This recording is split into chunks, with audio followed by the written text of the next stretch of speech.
Electromagnetic induction. Faraday's law of electromagnetic induction. It is very important topic for class 12 physics and for competitive examination also. So there are two laws, first and second.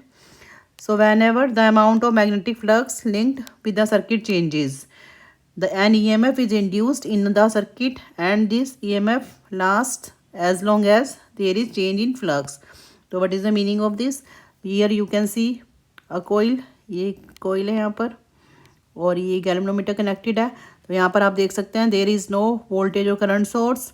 तो initially the reading of the galvanometer should be zero. तो यहाँ पर कोई भी deflection नहीं होगा क्योंकि यहाँ पर कोई भी सोर्स कनेक्टेड नहीं है. पर जैसे ही यहाँ पर हम एक मैग्नेट को इसके नियर लेके आते हैं या फिर इसे दूर लेके जाते हैं, अगर यहाँ पर रेस्ट में है मैग्नेट और उससे हम दूर लेके जाते हैं तो there is a deflection in the coil. तो यहाँ पर एक डिफ्लेक्शन हो जाता है. तो इट मीन्स ये जो मैग्नेट है ये क्या इंड्यूस कर रही है, एक ईएमएफ इंड्यूस कर रही है. और ये ईएमएफ तब तक ही रहेगा सर्किट में जब तक यहाँ पर फ्लक्स चेंज होता रहेगा. फॉर एग्जांपल अगर हम यहाँ पर इसके बिल्कुल नियर ला के भी मैग्नेट को स्टॉप कर देते हैं तो फ्लक्स वुड बी जीरो. तो डिफ्लेक्शन जीरो हो जाएगा. तो ये जब तक यहाँ पर मूवमेंट होती रहेगी, चेंजेस होते रहेंगे, तब तक ही यहाँ पर एक फ्लक्स एक ईएमएफ क्रिएट होगा जिसकी वजह से यहाँ पर डिफ्लेक्शन होगा. और सेकंड लो, द मैग्नीट्यूड, और ये जो मैग्नीट्यूड है ईएमएफ का, जो इंड्यूस ईएमएफ है, that is directly proportional to the rate of change of the magnetic flux. कि कितना यहाँ पर मैग्नेटिक फ्लक्स चेंज हो रहा है. फॉर एग्जांपल जितना यहाँ पर ये मैग्नेटिक लाइन ऑफ फोर्सेस बनेंगी तो फिर ये इस टाइप से भी आएंगी, कोयल के अंदर भी जाएंगी.